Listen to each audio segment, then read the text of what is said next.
Last time we have discussed about land adaptations in plants. Plants में land adaptations कौन कौन सी हुई है? Now we will discuss about evolution of leaf. How leaf formed.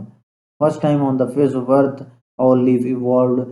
Leaf evolve कैसे हुआ, leaf पैदा कैसे हुआ, लीफ बनाया कैसे गया। पहले वाले जो प्लांट्स थे, early plants, primitive plants, they have no true roots और लीव्स। उनके पास जो है वो लीव्स और रूट्स नहीं हुआ करती थी। वो वेरी स्मॉल इन साइज, वो बहुत ही छोटे हुआ करते थे। And dichotomously branched. Dichotomous means every branch is divided to two branches. हर एक ब्रांच आगे नेक्स्ट टू टू ब्रांचेस में डिवाइड होती है। अब यहाँ पे देख सकते हैं कि जो भी ब्रांच होगी वो आगे दो सब ब्रांचेस में डिवाइड होगी, तो इसे हम कहते हैं डाइकोटोमसली ब्रांच्ड। इरेक्ट खड़ा हुआ, स्मूथ एरियल पार्ट्स, बिल्कुल सीधे खड़े हुए जो है ना वो हवा में खड़े होने वाले स्ट्रक्चर्स बनाता था। ठीक है, और उसके साथ साथ सबस्टेर्नियन एंकरिंग एंड अब्जॉर्प्टिव राइजोम, और उसके पास राइजोम हुआ करता था जो एंकरेज का काम, जमीन में गड़े रहने का काम भी करता था और अब्जॉर्प्शन भी करता था, रूट्स की तरह का काम करता था। उसे हम रूट्स तो नहीं कह सकते, but we can call it rhizome, हम उसे राइजोम कह सकते हैं। ठीक है, this was the Cooksonia plant. Cooksonia pertonii, Cooksonia is a genus, has many species. इसके अंदर बहुत सारी जो है ना वो स्पीशीज पाई जाती हैं, बट वी डिस्कस मेनली कुक्सोनिया। हम कुक्सोनिया के बारे में ज़्यादा डिस्कस करते हैं। कुक्सोनिया वो वाला प्लांट है जो कि प्रिमिटिव, बहुत ही प्रिमिटिव है। It's not living, it's extinct, ये अभी नहीं पाया जाता। इसके फॉसल फ्यूल्स पाए जाते हैं, फॉसल्स वगैरह पाए जाते हैं, लेकिन ये ओरिजिनली अब अर्थ के ऊपर लिविंग नहीं है। अर्थ के ऊपर अब ये नहीं पाया जाता, लेकिन इसके बारे में हम डिस्कस करते हैं। Lycopods were the first plant that frame the true leaves and form the true leaves and roots. वो लाइकोपोड्स वो वाली क्लास है जिसमें सबसे पहले जो है वो लीव्स इवॉल्व हुए, पैदा किए गए, बनाए गए। ठीक है, लीव्स की भी दो टाइप होती हैं, एक को माइक्रोफिल कहते हैं, एक को मेगाफिल कहते हैं। माइक्रो मीन्स स्मॉल, छोटा। ठीक है, तो वो जो छोटे लीव्स होंगे वो कहलाएंगे माइक्रोफिलस या माइक्रोफिल कहलाएंगे। जो साइज में बड़े लीव होंगे वो मेगाफिल्स कहलाएंगे।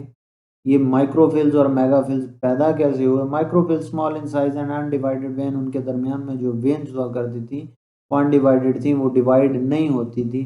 जो दरमियान में मिड रिब हुआ करती थी वो और डिवाइडेड नहीं होती थी, इसलिए वो माइक्रोफिलस कहलाते थे। लार्ज लीव, बड़े वाले लीव्स जो साइज में ज़्यादा बड़े होते हैं, ठीक है, उन्हें हम क्या कहते हैं? मेगाफिल्स कहलाते हैं। मेगाफिल्स प्लांट जो है, मेगाफिलस लीव रखने वाले, उनके पास जो है ब्लेड या लेमिना होता है, एक्सपेंडेड ब्लेड और लेमिना। फर्स्ट हमने डिस्कस किया कि उनमें जो लाइकोपोड्स में हमने डिस्कस किया था कि उनमें नहीं होती, एक ही वेन होती है और वो जो है ना वो सब डिवाइडेड नहीं होती, लेकिन इसमें वेन्स जो है वो बहुत सारी सब डिवाइडेड होती हैं। और वेन्स का जो दरमियानी पोर्शन है, दरमियान में वाला जो पार्ट है, वो वेबिंग के जरिए सेल्स या पेरेन्काइमेटस सेल्स जो हैं वो उसके अंदर फिल हो जाते हैं और लेमिना बनाते हैं या ब्लेड बनाते हैं। लीफ के इंटरनल अंदर वाली साइड पे जो एरिया मौजूद होता है उसे हम लेमिना या ब्लेड कहते हैं। मेगाफिल जो है वो फर्न या सीडेड प्लांट्स का स्ट्रक्चर है, ये फर्न या सीडेड प्लांट्स में पाया जाता है। ये इवॉल्व कैसे हुआ, एवोल्यूशनरी स्टेप्स हम इसके बारे में डिस्कस करेंगे। ये दो डिफरेंट किस्म के मेगाफिल्स और माइक्रोफिल्स हैं। माइक्रोफिल स्पाइक लाइक होता है, ठीक है, अनडिवाइडेड वेन, जिसमें वेन एक ही होती है, उसमें सब डिवाइडेड नहीं होती। बट मेगाफिल हैव रेटिकुलेट वेनेशन, उसमें रेटिकुलेट वेनेशन होती हैं, उसमें डिवाइडेड, उसमें वेन्स सब divided into different other parts और सब डिवाइडेड इनटू सब वेन्स, वो सब वेन्स में भी डिवाइडेड होती हैं। ठीक है, तो एवोल्यूशनरी स्टेप्स, लीव्स को इवॉल्व होने में कितने स्टेप्स लगे वो हैं। It is suggested that evolution of megaphyll started from dichotomous branching system in some primitive psilopsids approximately 350 million years ago. 350 million साल पहले पुराने साइलोप्सिड्स से ताल्लुक रखने वाले चंद एक प्लांट ऐसे थे जिन्होंने अपने अंदर डाइकोटोमस ब्रांचिंग सिस्टम डेवलप कर लिया था। Dichotomous branching system means every branch is सब डिवाइडेड इनटू टू सब ब्रांचेस, हर एक ब्रांच आगे जो है वो दो ब्रांचेस में तकसीम होती है, उसे हम डाइकोटोमस ब्रांचिंग सिस्टम कहा जाता है। ठीक है, मेगाफिल्स को बनने में बहुत सारे स्टेप्स लगे हैं। ये तीन मेन स्टेप्स हैं: ओवरटॉपिंग, planation, fusion and webbing. Every सब topic will be discussed. Overtopping means first we have discussed in dichotomous branching system that have equal growth, जिनमें ग्रोथ बराबर की हुआ करती थी उसे हम क्या करते थे, dichotomously branching and equal growth parts कहा करते थे। लेकिन ओवरटॉपिंग का मतलब ये है कि some branches have showed slower growth but some branches have exaggerated the growth। चंद एक ब्रांचेस ने ग्रोथ ज्यादा कर दी थी और चंद एक ब्रांचेस ने ग्रोथ स्लो करनी शुरू कर दी थी, जिसकी वजह से अनइक्वल ब्रांचिंग सिस्टम पैदा हुआ। चंद एक ब्रांचेस बड़ी हो जाया करती थी, चंद एक ब्रांचेस जो है छोटी रह जाया करती थी। इसे हम ओवरटॉपिंग कहा करते। ओवरटॉपिंग मीन्स ग्रोथ इस तरह करनी है कि चंद एक ब्रांचेस जो हैं, फॉर एग्जांपल एक ब्रांच दो सब ब्रांचेस में डिवाइड हुई है तो एक ब्रांच जो है वो स्लोअर ग्रोथ शो करेगी, जबकि जो है एक ब्रांच वो हायर ग्रोथ शो करेगी। स्पीड उसकी ग्रोथ की ज़्यादा होगी, जिसकी वजह से वो क्या है, वो पहले वाली ब्रांच से वो टॉप कर जाएगी। इसे हम ओवर टॉपिंग का नाम दे देते हैं। नेक्स्ट वन, प्लेनेशन, एक प्लेन में आना। पहले जो ग्रोथ हुआ करती थी थ्री प्लेन्स में हुआ करती थी। Some branches are in X plane, some branches are in Y plane, some branches are in Z plane. Three different planes में थ्री डिफरेंट साइड्स पर ग्रोथ हुआ करती थी। बट प्लेनेशन में ऐसा हुआ कि तमाम की तमाम ब्रांचेस जो एक ब्रांच से सब डिवाइड हुई हैं वो एक ही प्लेन में उन्होंने ग्रो करना शुरू कर दिया। ठीक है, डायकोटोमीज व्हाट इज डायकोटोमीज?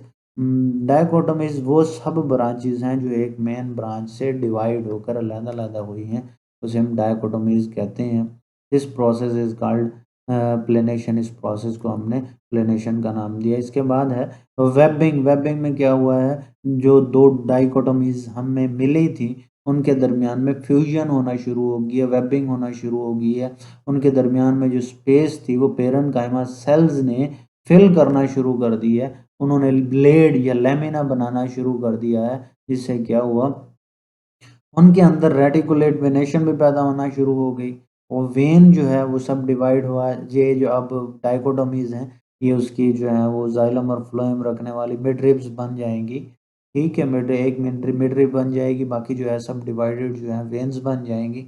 उनमें ये रेटिकुलेट वेनेशन या रेटिकुलेट वेनेशन का पैटर्न जो है वो पैदा होना शुरू हो जाएगा या बनना शुरू हो जाएगा। इस प्रोसेस को होने में, लीफ को इवॉल्व होने में तकरीबन 15 से 20 मिलियन साल लगे हैं। एक लीफ को इवॉल्व होने में 15 से 20 साल, मिलियन ईयर्स, 15 से 20 लाख साल लगे हैं। बहुत एक लंबा प्रोसेस है। Topping this is summarized in the last diagram. All the process is summarized in the last diagram. इस में तमाम का तमाम कंप्लीट प्रोसेस जो है वो डिस्क्राइब कर दिया गया है कि फर्स्ट डाइकोटोमीज पर equal in length, they were in equal in length, वो बराबर बराबर जो है वो तकसीम हुआ करती थी। But in overtopping the process overtopping was occur, तो ओवरटॉपिंग के प्रोसेस में चंद एक ब्रांचेस जो है वो अपर सरफेस पर होगी हैं, चंद एक ब्रांचेस लोअर सरफेस पर होगी। अनइक्वल ग्रोथ उन्होंने शो करना शुरू कर दी है। उसके बाद इन डायकोटोमीज ने एक प्लेन में डिवाइड होना शुरू हो गया, एक ही प्लेन में सारे के सारे इकट्ठे होना शुरू हो गए। उसके बाद वेबिंग हुई। वेबिंग में क्या हो गया, कंप्लीट जो है वो पेरेन्काइमा सेल ने ब्लेड या लेमिना बनाना शुरू कर दिया है।